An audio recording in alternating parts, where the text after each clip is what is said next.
आपको परमेश्वर के संग चलना होगा। आपको एक नियम बनाना होगा कि आज से मेरी जिंदगी जो है वो खुदाबंद के साथ है। आज हम अपने अंदर हम देखें कि क्या मेरा ध्यान सुसमाचार की ओर है, क्या परमेश्वर की सेवकाई के साथ जुड़ा हूं। अगर आप जुड़े हुए हैं तो परमेश्वर की निगाह में आपकी वैल्यू होगी। आज लोग ये समझ नहीं पा रहे हैं कि क्यों आप क्रिश्चियन हैं। आप क्रिश्चियन हैं? हाँ, मैं क्रिश्चियन हूं। तो क्या अभी आपका क्या प्लान है? प्लान कौन सा प्लान? नहीं, आपका सुसमाचार के लिए क्या प्लान है? हाँ, हम परमेश्वर के बारे में बताते हैं। आप चर्च जाते हैं? हाँ, हम जाते हैं, कभी कभी संडे जाते हैं हम। क्या आप सुसमाचार देते हैं? नहीं, क्योंकि आपको ऐसा लगता है विश्वासियों को कि आपका काम सिर्फ जाना है और अच्छा सा सरमन सुनना है, आमीन बोलना है, आमीन आमीन हालेलुया करके और मैं वापिस आना है। इसीलिए आज की कलीसिया जो है इतनी आशीषित नहीं है। ना वो आग से भरी हुई है, ना वो सामर्थ्य से भरी हुई है, ना उसके ऊपर वो आशीषें हैं जो होनी चाहिए। क्यों? क्योंकि वो कलीसिया किसी भी सुसमाचार के इवेंजलिज्म का हिस्सा नहीं है, किसी प्रचार का हिस्सा नहीं है। पौलुस कहता है ऐसी कलीसियाओं से जिसने मिशनरी कामों में उसकी सहायता की, किसने प्रार्थना की, किसने फाइनेंशियल सपोर्ट के साथ, प्रेयर के साथ, किसने किसी तरीके के साथ। तो बाइबल कहती है पौलुस ने उन लोगों को कहा अब तुम्हारी हर घटी को परमेश्वर इज्जत के साथ पूरा करेगा, तुम्हें तुम्हारी बेइज्जती नहीं होने देगा, तुम्हारी हर घटी कंप्लीट करेगा, प्रभु तुम्हारे संग होगा। लेकिन इस सब कलीसिया को नहीं कहा। वो कलीसियाएं जो परमेश्वर के कामों में जुड़ी हुई थी, जो परमेश्वर के कामों में सहयोग दे रही थी, जो परमेश्वर के कामों में खुदाबंद के दास के साथ मिलके, प्रार्थनाओं के साथ, उपवास के साथ, बोने के साथ, हर एक सपोर्ट के साथ वो चल रही थी। उसने कहा था कि परमेश्वर तुम्हारी हर घटी को महिमा सहित पूरा करेगा। आज हम अपने अंदर हम देखें कि कैसी सेवकाइयों के साथ हम जुड़े हुए हैं। क्या वो जीवित हैं? क्या मेरा ध्यान सुसमाचार की ओर है? क्या मैं इवेंजलिज्म करता हूं? क्या परमेश्वर की सेवकाई के साथ जुड़ा हूं? अगर आप जुड़े हुए हैं तो परमेश्वर की निगाह में आपकी वैल्यू होगी। आप अपने बच्चों के लिए प्रार्थना करेंगे, क्योंकि आप दूसरों के बच्चों को बचा रहे हैं तो परमेश्वर आपके अपने बच्चों को सेव करेगा। आने वाले दिनों में, आने वाले सालों में आपका अपने बच्चे बैप्टाइज होंगे, चर्च में होंगे, सेवा कर रहे होंगे। ऐसे मेरे साथ हुआ। परमेश्वर ने मुझसे कहा, जब मैं अपनी बीमारी के बावजूद भी, अपनी हीलिंग ना होने के बावजूद भी प्रभु से बहुत सारे क्वेश्चन करता था कि परमेश्वर मैं क्रिश्चियन तो बन गया हूं लेकिन मैं हील क्यों नहीं हो रहा हूं। तो परमेश्वर ने मुझसे कहा जा और लोगों को हील कर, जा और लोगों को ब्लेस कर, क्योंकि जिस नल में से पानी निकलेगा वो नल खुद सूखा नहीं रहेगा। लोग बोलते हैं खामरा चर्च में हीलिंग मिनिस्ट्री है। आपको पता है खामरा चर्च की वो हीलिंग मिनिस्ट्री जो आज हीलिंग मिनिस्ट्री के नाम से मशहूर है, जब मैंने सेवा हीलिंग की शुरू की थी सुसमाचार की, तो मैं खुद हील नहीं था, खुद चंगा नहीं था, खुद बीमार था। और उसी बीमारी में मैंने सेवकाई को शुरू किया और परमेश्वर ने कहा था जिस नल में से पानी निकलेगा वो खुद भी सूखा नहीं रहेगा। लोगों को हील करता करता कब मैं हील हो गया, आज आपके सामने है। और ऐसी हीलिंग डॉक्टर बोल चुके थे नहीं हो सकती।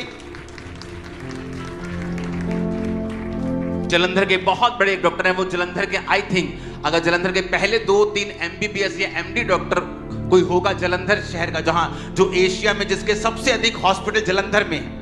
तो जब मैं उस डॉक्टर के पास गया था तो उन्हें भी समझ नहीं आई थी और उन्होंने अपनी बीमारी से, बहुत बुजुर्ग थे वो, मुझे मालूम नहीं दुनिया में है कि नहीं, एक बड़ी सी मोटी सी किताब निकाल ली थी और मोटी सी किताब निकाल कर उन्होंने पूरा मेरा केस सर्च किया था और मुझे कहा था कि वो मुझे डराना नहीं चाहते थे। उन्होंने कहा था मैं तुझे कुछ मेडिसिन दूंगा लेकिन डोंट वरी, तुम अपना ध्यान स्पोर्ट्स की ओर लगाओ, इसकी ओर लगाओ। उनके पास कोई भी इलाज नहीं था। लेकिन जब मैं चर्च में गया, और इसलिए नहीं कि मुझे बीमारी से शिफा चाहिए, मैं डिप्रेस था और डिप्रेशन का रोगी हो चुका था।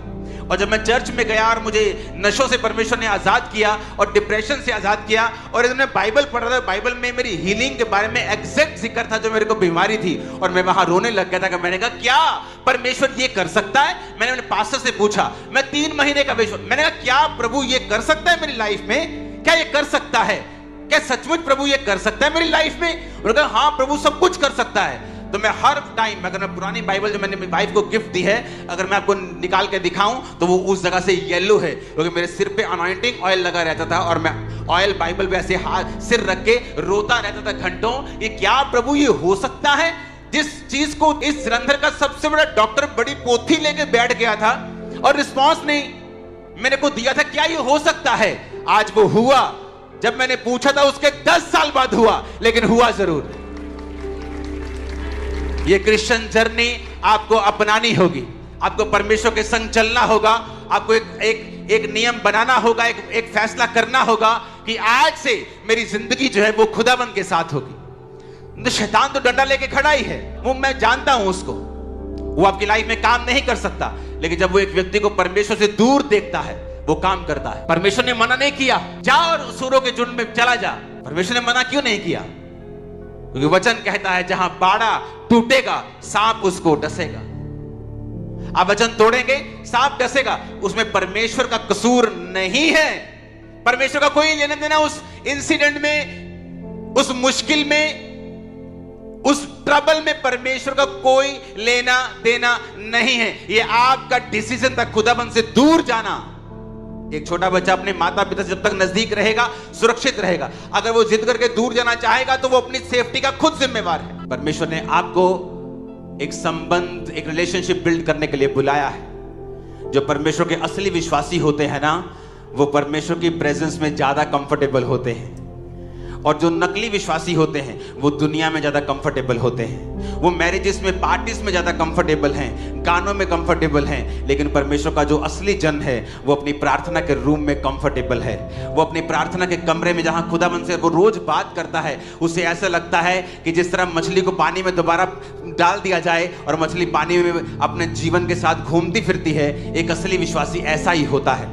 जब तक आप परमेश्वर से दूर हैं, एक अजीब सी बेचैनी आपके हार्ट्स में रहती है, आपके दिलों में रहती है। लेकिन जब आप परमेश्वर के साथ मेल मिलाप करते हैं और प्रार्थना के कमरे में जाते हैं और रोज प्रभु की उपस्थिति में बैठते हैं, आपको ऐसा लगता है कि जीवन आपकी लाइफ में प्रवेश कर चुका है। उसका आत्मा फिर आपको गाइड करता है, आपकी अगुवाई करता है, आपके बच्चों के लिए, बिजनेस के लिए, फाइनेंस के लिए, बॉडी के लिए, और वो सब चीजें जो दुनिया नहीं कर पाती, डॉक्टर नहीं कर पाते, आपकी लाइफ में पूरा होना शुरू होती है। आज मैं आपकी लाइफ के ऊपर प्रोफेसी करता हूं, जो डॉक्टर्स मना कर चुके हैं, इसी साल और अगले साल आप होता हुआ देखेंगे और गवाही के साथ होंगे आप। आमीन। मेरे को खड़कने वाला चाहिए अब।